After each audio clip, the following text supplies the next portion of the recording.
How confidence replaced due diligence. It didn't begin with recklessness. It began with certainty. The quiet kind that grows when nothing goes wrong for a very long time.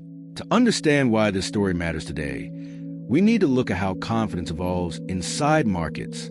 Not the loud confidence of speculation, but the institutional confidence that forms after repeated success.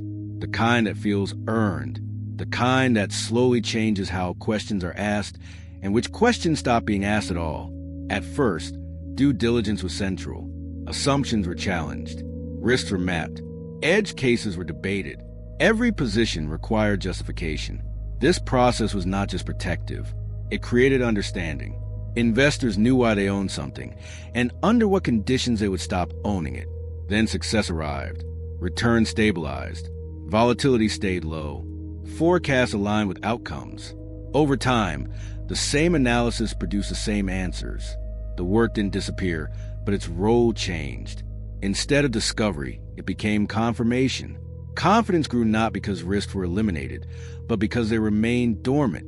Each calm period reinforced a belief that the framework was sound. Each successful year reduced the urgency to revisit fundamentals.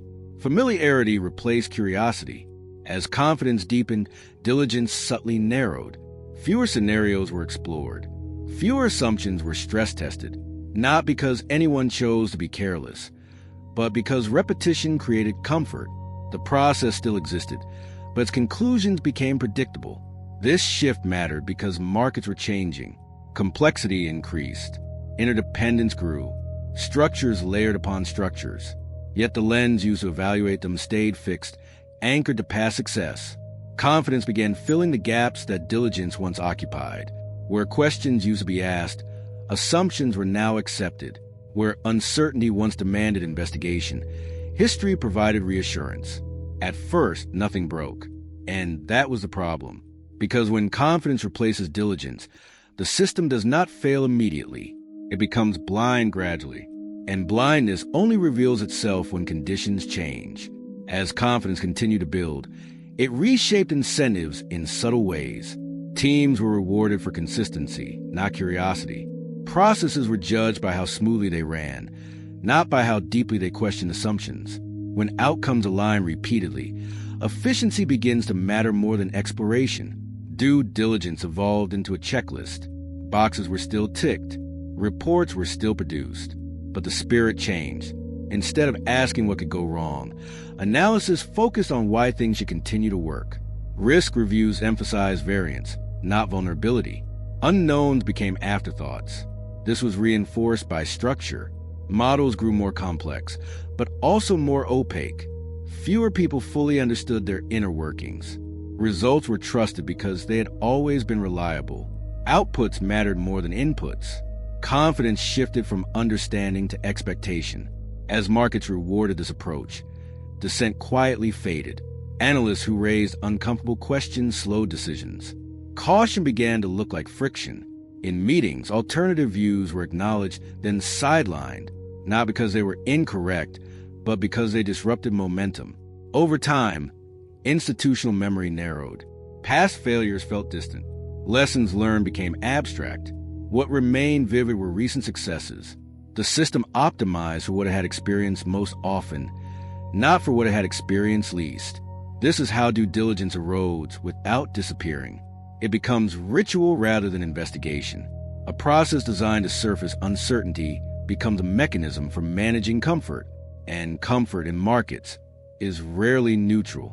What made the stage especially fragile was alignment.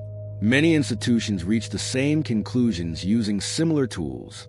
Confidence became collective, and collective confidence reduces a chance that someone will ask a fundamentally different question. By the time warning signs appeared, they were difficult to interpret. Signals conflicted with expectations. Data no longer fit cleanly, but confidence resisted revision. After all, the framework had worked for years. The system did not lack information. It lacked curiosity.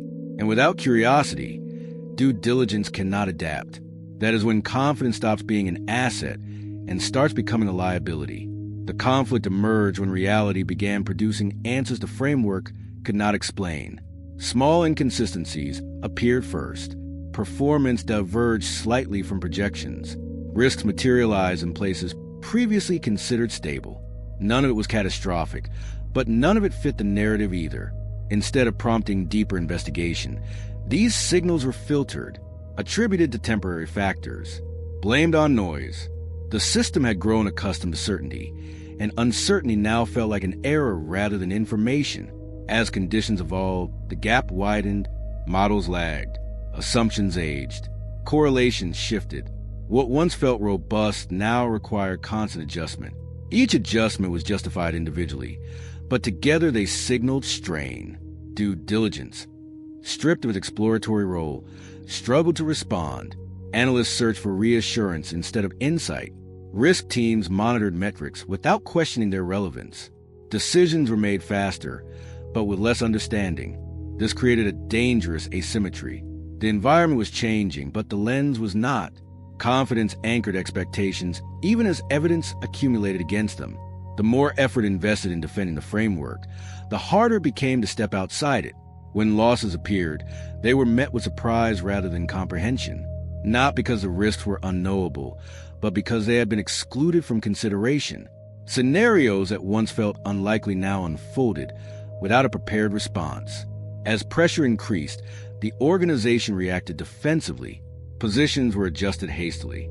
Exposures were cut without a clear narrative. The system shifted from confident to reactive, skipping the phase of understanding entirely. This is where confidence reveals its cost. It accelerates decisions, but it narrows perception. When diligence weakens, responses become mechanical. The ability to interpret events lags behind the need to act. By the time the conflict was undeniable, the damage was no longer just financial. Trust in the framework itself had eroded.